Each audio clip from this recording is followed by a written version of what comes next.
Hello, welcome to Sydney, Australia. My name is Jacob Sukiennik. I'm joined today by my brother Rudy behind the camera, and welcome to our city.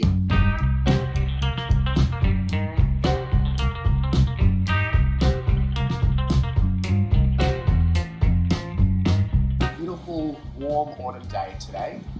The sun is shining, and we'd like to let you know a little bit about our city.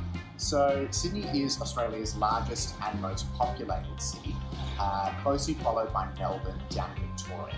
It's also home to Australia's largest Jewish community. So today, right now, I'm here in Rose Bay in Sydney's eastern suburbs. The eastern suburbs is this really beautiful part of Sydney in the east of the city, which is a peninsula. So on one side you've got the harbour, which you can see behind me, and on the other side, just one suburb away, is the big, beautiful Pacific Ocean. The eastern suburbs is also the largest hub of Jewish life in Sydney. It's where the majority of Jewish people live. Within about a 10-kilometre radius, you'll find 20 synagogues, 4 out of the 5 Jewish schools here, kosher restaurants, and the Hebrew Kadisha. And it's really just a beautiful, amazing place to live, and I'm so blessed to be a part of it. Australia's Jewish community is really culturally rich, and it's got a fantastic history. But to understand it a bit, we'll have to go back in time. Australia's Indigenous people have lived in the country for tens of thousands of years.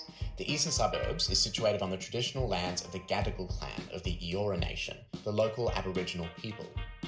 Rock carvings and Indigenous art dating back for tens of thousands of years have been found here in the eastern suburbs, including right here, now a golf course in the predominantly Jewish suburb of Dover Heights. It was in 1788, almost 250 years ago, that Europeans first landed in Australia. Known as the First Fleet, the British arrived by ship, entering the harbour with criminals set to start and settle a new prison colony on the other side of the world. We're now on the ferry from Rose Bay to the city centre. You can imagine what it was like for the European settlers hundreds of years ago. It was then, 234 years ago, that Australia's Jewish community first started as well. There were at least 8 Jewish convicts aboard the British ships to Australia, beginning a history of Jews in the continent. So we've gotten off the ferry and we're now in the centre of Sydney in an area called the Rocks. It's called the Rocks because of this, just behind me. A lot of the buildings and houses here are made out of sandstone, which is the locally found rock in this area. This is one of the oldest parts of Sydney, and it served as sort of a really important hub of the area, both in modern Australia and before then. This was a sort of the centre of Indigenous life of the Gadigal clan of the Eora Nation who lived along the coast. They collected produce from the sea, fished and hunted in this area. When British people came to push outwards and inland, that sort of marked the beginning of genocide and systematic discrimination against Aboriginal people in Australia. The middle of the 1800s in Australia was the Australian gold rush, which attracted a lot of people from around the world to come to Australia, seeking gold, riches and fortune. With that brought a lot of Jews, and was the first wave of Jewish immigration to Australia. Originally, Jews were in the sort of more rural places in the country, but a lack of communal services and fears about integration and assimilation brought them closer to the city.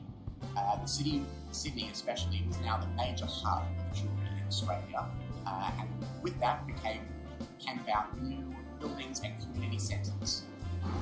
One of those new community buildings was the Great Synagogue. That's the building just behind me here.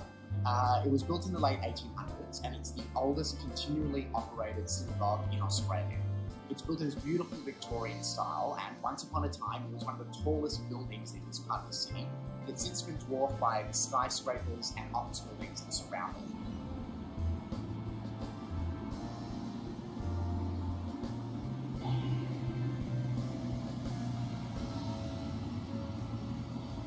But it wasn't until after World War II that Australia's Jewish community grew to what it is today. I'm standing outside Moriah College, the largest Jewish school in the Southern Hemisphere. It's grown alongside the growth of the Jewish community. The number of Jews in Australia has soared as people fled the Holocaust. A common sentiment was that survivors wanted to get as far away from Europe as possible. Indeed, Australia has the largest number of Holocaust survivors per capita outside of Israel. While the community is diverse and has Jews from all over the world, the vast majority of Australian Jews are Ashkenazim from Europe and brought modern Orthodox values with them when they arrived.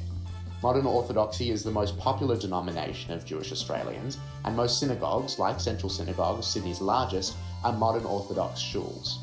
A third wave of Jewish immigration has happened much more recently within the past couple of decades, of Jews leaving South Africa for Australia after poor economic conditions and security concerns, further changing the makeup of the community. The Sydney Jewish community is diverse yet strong, close-knit yet integrated, and modern and successful yet still traditional. As the sun sets over the harbour and we say goodbye to Shabbat, Rudy and I take Havdalah as the time to reflect on what we're most thankful for, our community.